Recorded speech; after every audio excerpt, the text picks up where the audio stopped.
கோலி talk Kollywood news. வேலையில்லா பட்டதாரி விளம்பரத்துக்காக தனுஷ் புகைப்பெடுக்கும் போஸ்டர்கள் வெளியீடு, சுகாதாரத்துறை புகார்.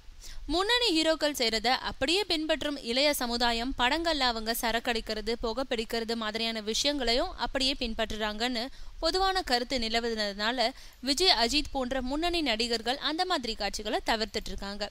இந்த நிலையில சமீபத்துல தனுஷ் நடிப்புல வெளியாக இருக்கும் வேலையில்லா பட்டதாரி படத்துல அவர் சரக்கு, தம் அடிக்கிறது மாதிரி நிறைய காட்சிகள் இருக்கு. ஆனா இப்போ படம் ஓடிக்கிட்டு இருக்கும் நிலையில படத்துக்கு இன்னும் பப்ளிசிட்டி செஞ்சா அதிக நாட்கள் ஓடும்னு சொல்லி தனுஷ் தம் அடிக்கிறது மாதிரி போஸ்டர்களை அங்கங்க ஒட்டிட்டு இருந்தாங்க. இதனால தமிழக புகையிலை கட்டுப்பாட்டு இயக்கம் மாநில சுகாதாரத்துறை கிட்ட புகார் செஞ்சிருக்கு. இதையடுத்து புகையிலை எதிர்ப்பு இயக்கத்தின் அமைப்பாளர் சிரில் அலெக்சாண்டர் விடுத்துள்ள செய்தியில இப்படி ஒரு சட்டம் இருக்குன்னு தெரிஞ்சும் படத்தோட விளம்பரம் கருதி இதை செஞ்சிருக்காங்க. இது இந்திய புகையிலை தடுப்பு சட்டத்துக்கு எதிரானது. புகையிலை கட்டுப்பாடு சட்டத்தை தனுஷ் மீறி இருக்காரு. அதனால தனுஷ் புகை பிடிக்கிறது மாதிரி ஒட்டப்பட்டுள்ள அனைத்து போஸ்டர்களையும் சம்பந்தப்பட்டவங்களோ அல்லது தமிழக அரசோ இதுல தலையிட்டு உடனடியா அகற்றணும்னு கேட்டுக்கிட்டு இருக்காரு.